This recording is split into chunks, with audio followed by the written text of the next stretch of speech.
जिले की सबसे बड़ी अफसर डीएम सारा कुमारी एक सुबह सादे कपड़ों में बिना किसी सरकारी रूप के सब्जी खरीदने बाजार पहुंची।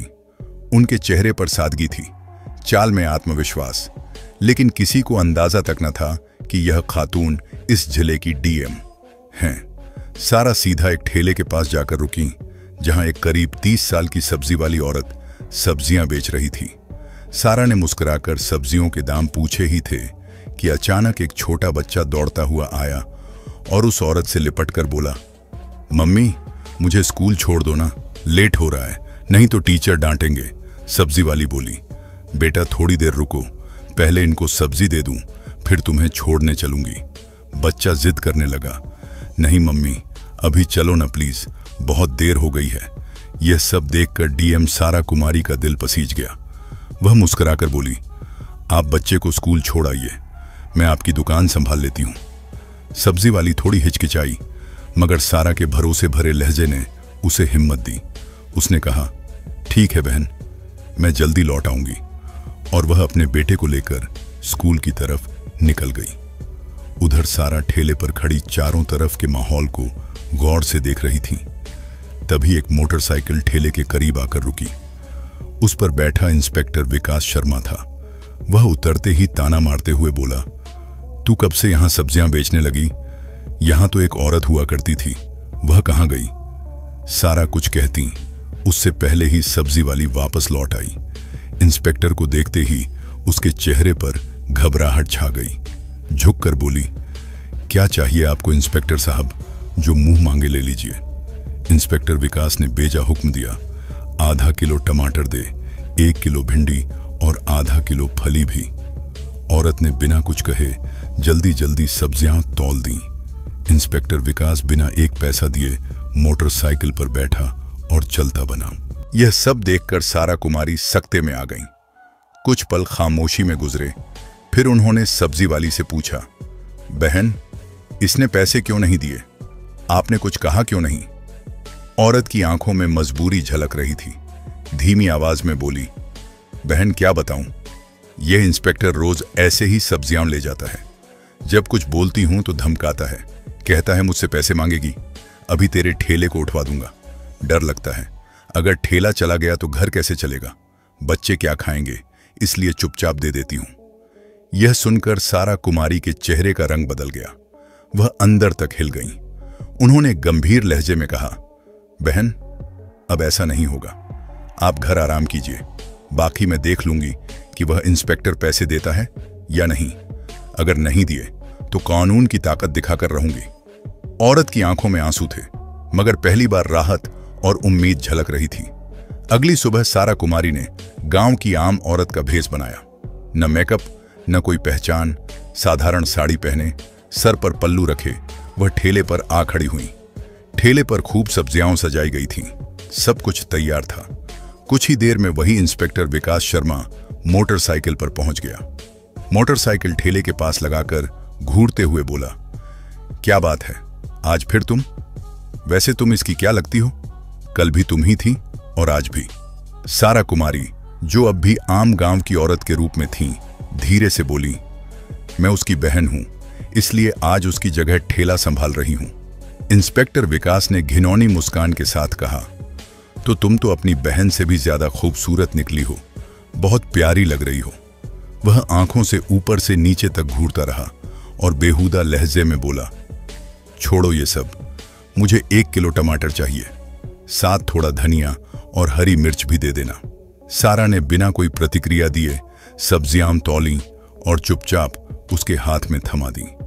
जैसे ही विकास सब्जियां लेकर पलटने लगा और मोटरसाइकिल स्टार्ट की, सारा ने सख्त आवाज में कहा, रुकिए, आपने सब्जियों के पैसे अभी तक नहीं दिए, पैसे दीजिए, ऐसे नहीं चलेगा। इंस्पेक्टर झुंझलाकर बोला, कौन से पैसे? मैं तो रोज फ्री में लेता हूं, अपनी बहन से पूछ लेना, वह कुछ नहीं कहती, और तुम ज्यादा जबान मत चलाओ मेरे सामने। वह फिर जाने लगा तो सारा ने तेजी से कहा, आप मेरी बहन से चाहे जैसे लेते हो, मुझसे नहीं ले जा सकते, पैसे देने होंगे। हमें भी पैसे खर्च करके ये सब्जी लानी पड़ती है। अगर एक दिन न बेची तो घर का चूल्हा नहीं जलता। आप जैसे लोग फ्री में ले जाकर हमारे पेट पर लात मारते हैं। इतना सुनना था कि इंस्पेक्टर का गुस्सा भड़क उठा। उसने गुस्से में आकर जोरदार थप्पड़ सारा के गाल पर जड़ दिया। सारा लड़खड़ा गई मगर खुद को संभाल लिया। आंखों में आंसू थे मगर खुददारी अब चुप नहीं रह सकती थी।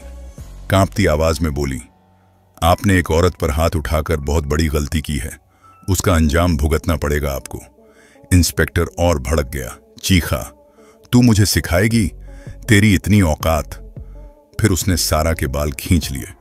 सारा दर्द से कराह उठी मगर बाल छुड़ाकर बोली, यह सब बहुत गलत हो रहा है, मैं तुम्हारे खिलाफ रिपोर्ट करवाऊंगी। विकास हंसकर बोला, तेरी इतनी औकात है, तू एक सब्जी बेचने वाली है और मैं इस थाने का इंस्पेक्टर। ज्यादा जबान चलाई तो उल्टा तुझे ही जेल में डाल दूंगा। इतना कहकर वह मोटरसाइकिल स्टार्ट करके चला गया। सारा गुस्से से कांप रही थी मगर खुद को संभाले रखती रहीं। वह जानना चाहती थीं कि यह इंस्पेक्टर कितनी हद तक गिर सकता है। घर जाकर उन्होंने साधारण कपड़े बदले, पीले रंग का सलवार सूट पहना और एक आम औरत बनकर बिना पहचान बताए थाने पहुंच गई। थाने में इंस्पेक्टर विकास मौजूद नहीं था। एक हवलदार डेस्क पर बैठा था। सारा ने पूछा, मुझे रिपोर्ट दर्ज करानी है, इंस्पेक्टर विकास शर्मा कहाँ हैं और एसओएचओ साहब से मिलना है। हवलदार बोला, इंस्पेक्टर साहब घर गए हैं, एसएचओ साहब फील्ड विजिट पर हैं, बैठ जाइए। सारा की आंखों में न्याय की आग जल रही थी। कुछ ही देर में दरवाजा खुला और एसएचओ मनोज यादव अंदर आए। उनकी नजर पीले सलवार सूट वाली आम सी दिखने वाली औरत पर पड़ी। कड़क आवाज में बोले, तुम कौन हो और यहां क्या कर रही हो? सारा ने शांत लहजे में कहा, मुझे रिपोर्ट दर्ज करानी है। मनोज यादव बेतकल्लुफी से मुस्कुराए और बोले, रिपोर्ट करवानी है तो पहले खर्चा पानी लाया है, यहां रिपोर्ट के 10-20 हजार लगते हैं, लाई हो तो निकालो, फिर लिखवाता हूं। सारा का चेहरा सख्त हो गया। गंभीरता से बोली, किस बात का पैसा? रिपोर्ट दर्ज करवाने के कोई चार्ज नहीं होते, आप रिश्वत क्यों मांग रहे हैं? मनोज हंसते हुए बोले, किसने कहा मुफ्त में होती है? जो भी आता है अपनी मर्जी से देता है, नहीं देगा तो रिपोर्ट नहीं लिखी जाएगी, तुम्हारी मर्जी। सारा ने गहरी सांस ली, फिर बोली, ठीक है, लीजिए 10,000 रुपए, अब रिपोर्ट लिखिए। पैसे लेते ही मनोज ने पूछा, बताओ किसके खिलाफ रिपोर्ट है? सारा ने गंभीरता से कहा, इंस्पेक्टर विकास शर्मा के खिलाफ। वह एक सब्जी बेचने वाली औरत से बदतमीजी करते हैं, रोज बिना पैसे दिए सब्जियां उठा लेते हैं और जब मैंने आपत्ति की तो मुझ पर हाथ उठाया। मैं सख्त कार्रवाई चाहती हूं। मनोज यादव का चेहरा स्याह पड़ गया। हकलाते हुए बोला, वो तो हमारे थाने के सीनियर इंस्पेक्टर हैं, वैसे भी अगर कोई फ्री में दे दे तो क्या गलत है? हम पुलिस वाले हैं, थोड़ा बहुत चलता है। सारा अब सब समझ चुकी थी। सिस्टम अंदर से सड़ चुका था। वह चुपचाप उठी और थाने से निकल गईं, मगर उनकी आंखों में अब आग जल रही थी। अगले दिन सुबह डीएम सारा कुमारी सरकारी वर्दी में गाड़ी से सीधी उसी थाने में दाखिल हुईं। साथ में सरकारी गार्ड भी थे। गेट पर वर्दी देखते ही पूरा स्टाफ दंग रह गया। अंदर पहुंचते ही इंस्पेक्टर विकास शर्मा और एसएचओ मनोज यादव दोनों मौजूद थे। दोनों के चेहरों पर हवाइयां उड़ गईं जब उन्होंने उसी औरत को वर्दी में देखा जिसे उन्होंने अपमानित किया था। घबराए हुए दोनों ने एक साथ पूछा, आप कौन हैं? ये वर्दी क्यों पहनी है? सारा की आंखों में अब एक अफसर का वकार चमक रहा था। गंभीर लहजे में बोली, वर्दी नहीं देख रहे? मैं हूं इस जिले की डीएम सारा कुमारी और मैं सब जान चुकी हूं कि इस थाने में गरीबों को कैसे धमकाया जाता है, पैसे ऐंठे जाते हैं और कानून के नाम पर जुल्म किया जाता है। दोनों के पैरों तले जमीन खिसक गई। हड़बड़ाकर मनोज यादव की आवाज कांपने लगी, मैडम, अगर आप वाकई डीएम हैं तो कोई आईडी दिखाइए। सारा ने बिना कुछ कहे बैग से सरकारी पहचान पत्र निकाला और मनोज के सामने रख दिया। आईडी देखते ही मनोज के हाथ कांपने लगे। वह हाथ जोड़कर झुक गया। माफ कर दीजिए मैडम, हमें नहीं पता था, बहुत बड़ी गलती हो गई। पीछे खड़ा विकास शर्मा भी हाथ जोड़कर बोला, मैडम जी माफ कर दीजिए, जो हुआ गलती से हुआ, आगे से कभी नहीं होगा। मगर सारा कुमारी की आवाज में कोई नरमी न थी। कठोर लहजे में बोली, आज से तुम दोनों निलंबित हो। वर्दी पहनकर तुमने जो किया उसका हिसाब कानून करेगा। इस जिले में अब गरीबों का शोषण नहीं होगा, न वर्दी के नाम पर लूट। फिर स्टाफ को आदेश दिया, इन दोनों को तुरंत निलंबित किया जाए और इनके खिलाफ विभागीय जांच शुरू हो। पूरा थाना शांत था। सारा कुमारी ने एक बार फिर साबित कर दिया था कि वर्दी केवल ताकत नहीं, जिम्मेदारी का निशान होती है। सारा ने दोनों अफसरों की तरफ देखा और कड़े लहजे में बोली, तुम दोनों माफी के लायक नहीं हो। आज जो तुमने किया वह कोई अफसर नहीं, अपराधी करता है। अगर मैं माफ कर दूं तो तुम फिर वही हरकतें करोगे, फिर किसी गरीब को कुचलोगे, किसी की आवाज दबाओगे। इतना कहकर वह जाने लगीं तो दोनों उनके पैरों पर गिर पड़े। मनोज यादव बोला, हम वाकई माफी के लायक नहीं, मगर एक आखिरी मौका दीजिए। हम सच में बदल जाएंगे। आज के बाद किसी गरीब को नहीं सताएंगे, किसी से अतिरिक्त पैसे नहीं लेंगे, हर फरियादी की इज्जत करेंगे। विकास ने भी सिर झुकाकर कहा, हमें माफ कर दीजिए मैडम। वादा करते हैं दोबारा ऐसी गलती नहीं होगी। अगर हो गई तो आप हमें सीधा जेल भेज देना। सारा कुछ देर चुप रही। उनकी नजर दोनों की नम आंखों और डरे हुए चेहरों पर टिक गई। फिर गहरी सांस लेकर बोली, ठीक है, मैं तुम्हें माफ कर रही हूं, मगर यह आखिरी मौका है। अगली बार अगर किसी गरीब की आवाज मेरे तक पहुंची, अगर किसी ने कहा कि थाने में अन्याय हुआ, तो तुम दोनों को सिर्फ निलंबित नहीं, सलाखों के पीछे डालूंगी। इस बार कोई माफी नहीं होगी। दोनों ने सर झुका लिया।